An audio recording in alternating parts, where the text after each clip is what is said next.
She never missed a shift, never left without saying goodbye. So when Emily Hart vanished, Maple Falls knew something was terribly wrong. A small town surrounded by dense pine forests and steep mountain roads.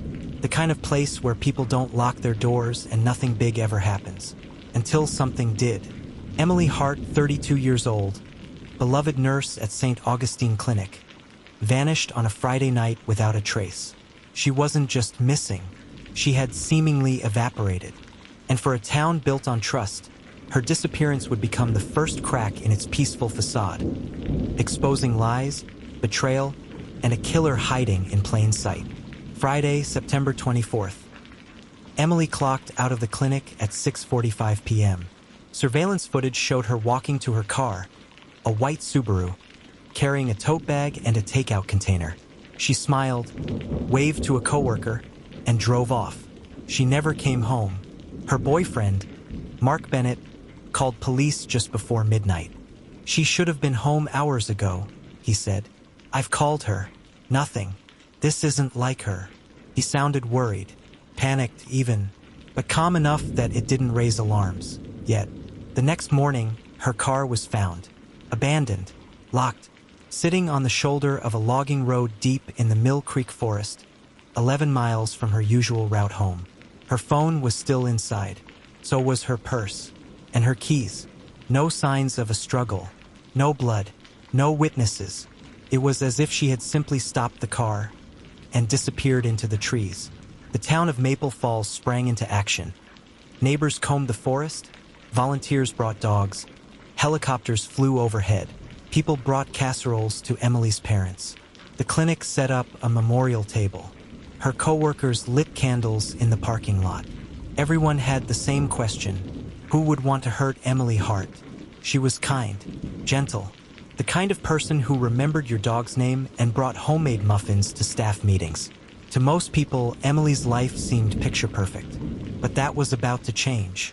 The lead investigator, Detective Jack Monroe, arrived from the county task force, experienced, methodical, and not someone who believed in fairy tale lives. He started with Emily's boyfriend, Mark Bennett, 34, electrician, lived with Emily for 4 years.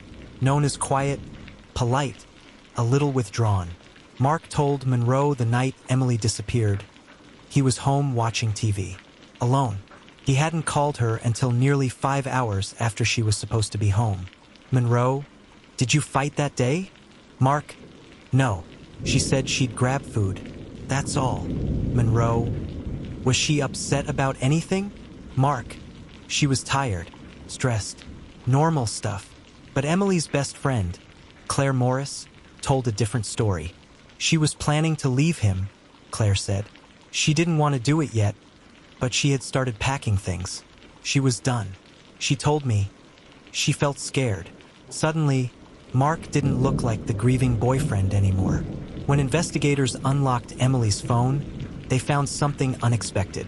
She had downloaded a discreet messaging app, WickerMe, commonly used for encrypted conversations. Inside were months of private messages with a man called J. Anders. That man was Dr. Jonathan Anders, 42, a surgeon at the same clinic where Emily worked, recently divorced, charismatic, respected. When questioned, he admitted the truth. He and Emily had been in a relationship for almost a year, a secret affair. She had planned to leave Mark. In fact, the night before she vanished, she told Dr. Anders she was ready. She said she was done hiding, he told detectives. She said it was time. But Anders had an alibi, dinner with his ex-wife and daughter, confirmed by receipts and surveillance.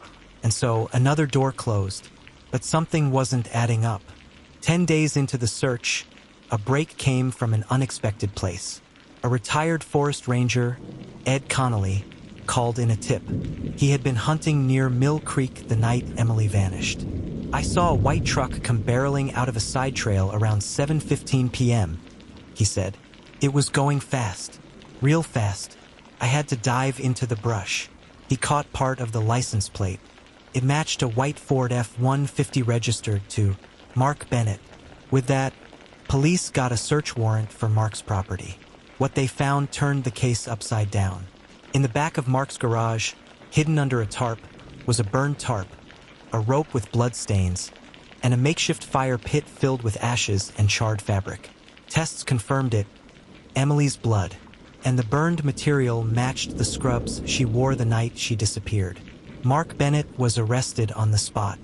At first, he denied everything, claimed he was being framed, but when the evidence was laid out in front of him, the ranger's sighting, the rope, the blood, Mark broke down. "She said she was leaving," he whispered. "Said she didn't love me anymore. I followed her after work. I just wanted to talk. Just wanted to stop her.